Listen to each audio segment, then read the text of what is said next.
All right, everybody, how's it going? It has been quite a while. I want to get back into doing this more consistently again. It's just with everything that's been going on, going on. It's just I've been super busy, so I want to get back into doing this.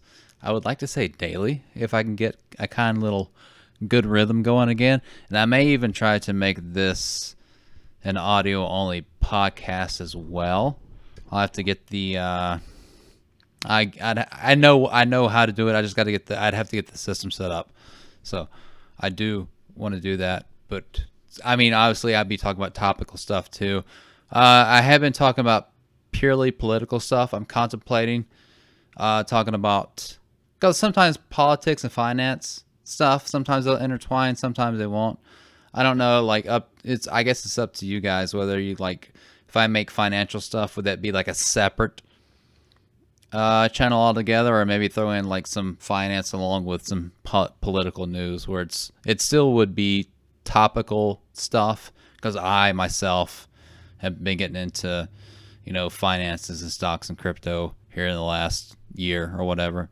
So yeah, we'll see. I mean, I could try it here, and if it is a big hit, make its own little off-brand or whatever. But let's get into this. North Carolina County bans Coca Cola machines after a company criticizes Georgia voting law. Our board felt that was the best way to take a stand and express our disappointment in Coca Cola's actions, a Surrey County commissioner wrote in a letter to the company CEO, which is crazy because I've lived in Surrey County, so it's kind of a crazy thing to hear about this. I had a buddy send me this. This was written up on June 4th. The day is the 10th. I'm a little behind on it, but like I said, I want to make a video about it. Officials in Surrey County, North Carolina, voted to remove Coca-Cola machines from all government facilities in response to the beverage company CEO's remarks about Georgia's controversial new voting law, which is kind of hilarious too, because isn't Coca-Cola the one that was like telling its employees to be less white? Which I'm working on some side notes, something on that. The ban passed during a Board of Commissions meeting on May 17th with a 3-2 vote as a direct response to Coca-Cola CEO James Quincy's comments calling the voting law unacceptable and a step backwards. Is this about the state ID, I would assume? Commissioner Ed Harris provided Today Digital with a copy of a letter he sent Quincy calling out the company's corporate political commentary favoring the Democratic Party, which it seems to be, and announcing the decision to remove Coca-Cola machines from government facilities. So they're not like just straight out banning it from the county. It's just any kind of government facility in the county they're able to ban it from. It's probably realistically a very small move, but I think it's supposed to send more of a message than really anything else. Our board felt that was the very best way to take a stand and express our disappointment in Coca-Cola's actions. We are not representative of most views of our, which are not representative of most views of our citizens, he wrote.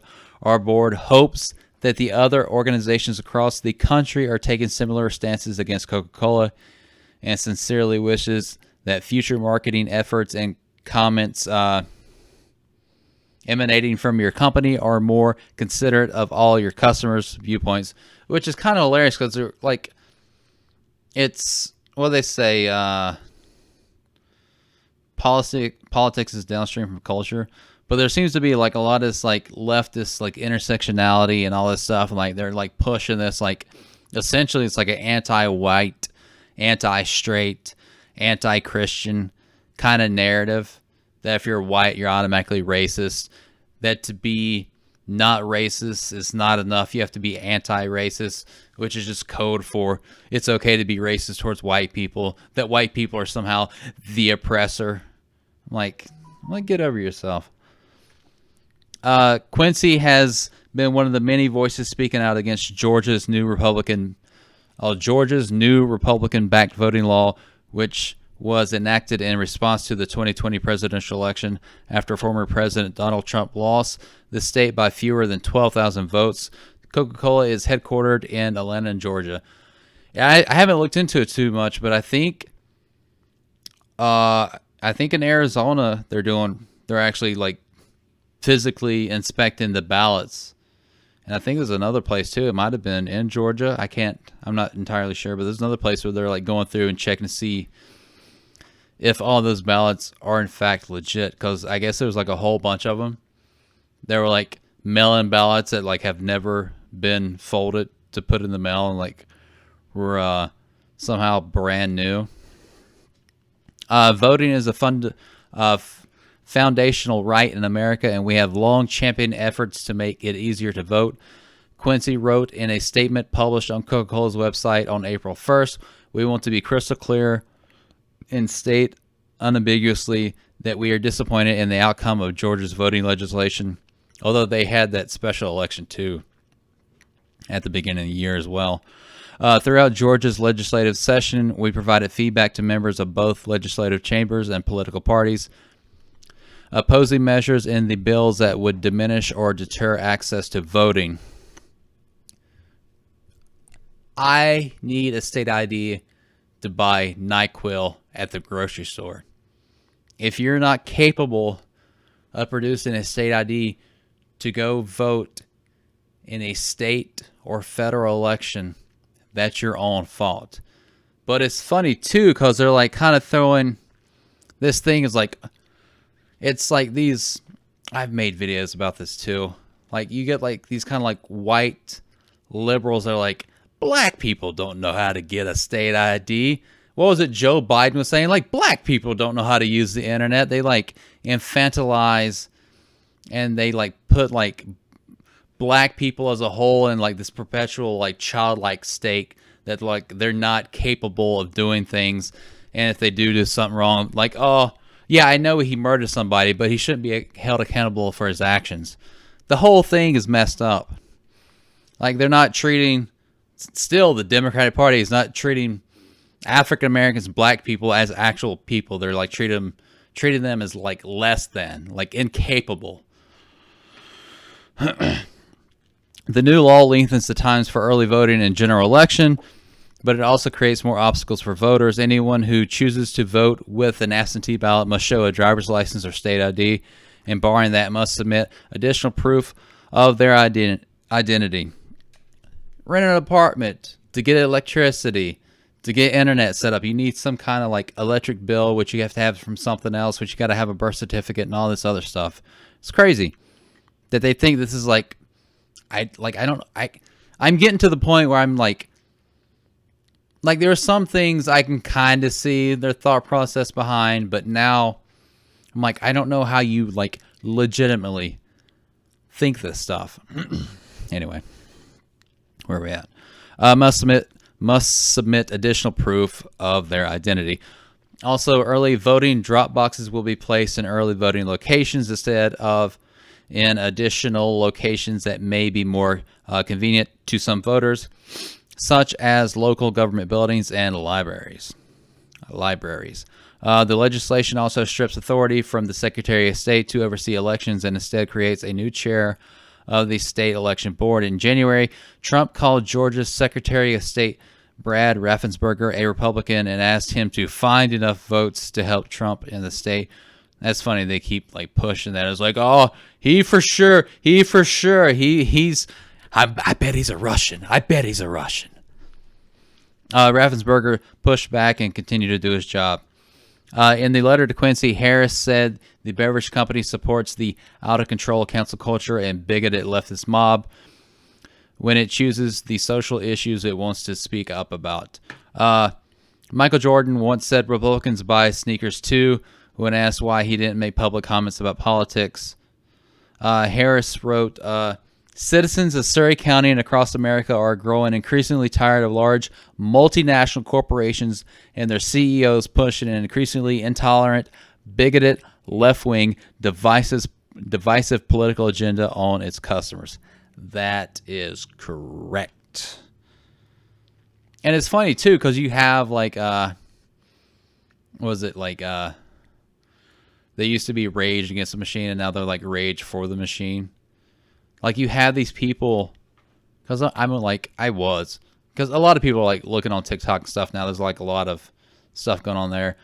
But I remember like during the election too, like you have all these like so-called like punk and alt and emo and goth and all this stuff. It's like, you can't be that and Republican. I'm like, because I remember Paul Joseph Watson saying this years ago, maybe like 2015, that conservatism is like the new counterculture. And at first I'm like, okay, whatever. But it really is, because you can't, because all these people that want to claim that they're like alt and punk and emo and goth and all this stuff are the same people that are like towing the line for like multinational corporations. And it's like Pride Month, and like, hey, we'll throw up the flag, we'll make our symbol rainbow color, just give us our money. We don't really care about you. Anyway, a spokesperson for Coca Cola told Today Digital that the company is aware of the backlash in Surrey County. I mean, realistically, Surrey County doesn't have that many people in the county, I believe. Surrey County population.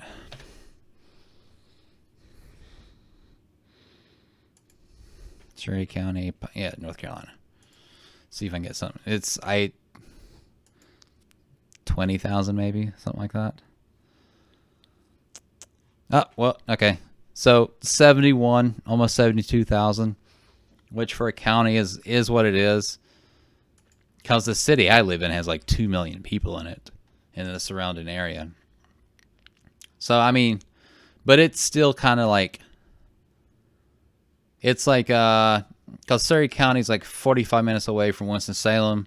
It's like an hour and a half away from like Charlotte, North Carolina. I think Charlotte is like the biggest city in North Carolina. So, but it's still kind of a small town. It's the whole Andy Griffith Mayberry type thing. Representatives from our local bottler have reached out to their county commissioners, and they look forward to continuing their productive conversations with those officials, the Coca-Cola spokesperson said in an email. I'm not sure. I'd have to look into it too, because I'm not sure, because I want to say maybe their sales, or maybe even like Coca-Cola's like stock price like dipped a little bit, even when they did, like, it was a release that they were like having their employees, like, the Be Less White stuff was coming out. I don't know. I mean, it's something small that they can do. It's trying to send more of a political message than, I don't know, doing a whole lot. But there needs to be, because I've been listening to like Tim Pool and all that stuff. Some that like the left, even though they may be crazy, they're acting on things. And the right is like at best maybe just trying to like defend stuff, but like stuff keeps getting like pushed further and further left. Because like Democrats like 10 years ago are like where the Republicans are at now. So there needs to be kind of a,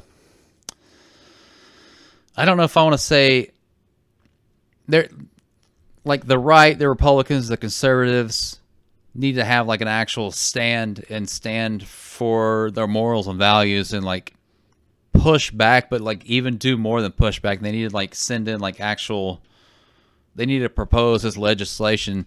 But like most of the media, even like Fox News, is like kind of halfway on like the Democratic Party side. Because you hear, like, if you talk to somebody on the left, like, oh, I bet you got that from Fox News. I'm like, no, they're like almost as bad as like MSNBC and CNN and all that. I think Tucker's pretty good, but like the other stuff is like still, because they're still like, you know, what is it, towing like that political line. So I don't know. What do you think? It's like, it's a small move that they could do something, but what can be brought out of it, I don't know. But I mean, there's not a whole lot they technically they can do. I mean, if the individual people got together, if like certain, say in that county, if like maybe if there's like a grocery store that like ran particularly in that county, like a Food Line or something like that. If they're like, hey, yeah, we don't, like if the private company itself said, hey, we don't stand for this, we're not stocking Coca-Cola anymore, I feel like that would have more of an effect than this would. I mean, the individuals themselves cannot, like, they can, like, decide themselves that they, like, won't buy Coca Cola, but I don't know how much. Because, I mean, how many people realistically are even going to hear about this? That's the thing, too. Like, with all the election campaign and all that stuff that was going on, like, everybody's, like, watching this stuff. And they keep saying, too, that, like, now that, like, they say that Trump lost and, like, Biden got voted in, the most popular president. But, like, all these, like, leftists that kind of, like, gotten awakened by, like, they didn't vote for Biden. They voted against Trump. But now they've, like, all gone, like, back to sleep and stuff. So, because they're talking about hopefully in, like, 2022, there should hopefully be a Republican resurgence, kind of like the Tea Party was in, like, 2010-ish time frame. Because right now, what is it? Is it the Senate is a tiebreaker with Kamala? Well, the Senate's tied with Kamala being the tiebreaker for the Democratic Party. Joe Biden is the president. Then in the legislature, I can't remember. I want to say that the Democrats have a small lead in there. I can't remember correctly. But, I mean, it is what it is. I mean, tell me what you think in the comments below. Like I said, I'm going to try to... I would like to start doing these again daily if I'm able to. I'm tired right now because I've been working, you know. My job, I'm doing like 10, 11-hour days or whatever. Then whatever with that. But I want to get back into doing this. I don't know. I like doing it. It helps me keep myself informed as well. And I can hear stuff and help pinpoint certain things that I think is important that I'm not hearing about enough out there, that I can kind of echo it myself. But yeah, if you're watching this on YouTube, you can give me a like and subscribe. I'm going to put this on Facebook. You can give me a like and a follow. I'm also putting this on Minds as well. I'm going to start posting that natively on Minds. If you are on YouTube and Facebook, get a Minds. Minds is like, it's like Facebook without all the censorship, and it has this kind of like, it's like based in crypto as well. So you can, if you become like a content creator on there, you can like start making a little bit of money through tokens and all that stuff. It's kind of a little Minds plug. And I may get this out as an audio podcast as well, but I have to like go in and like set that up. But yeah, that is that. I will catch you guys later. If you got any stories that you want me to like look into, you can put it in the comments below, and I'll try to look into it. I'm kind of just doing what I find the most interesting that day. I still want to talk. It happened a little bit ago, but I still want to talk about that John Cena, Taiwan, China thing. But yeah, that's that. All right, later.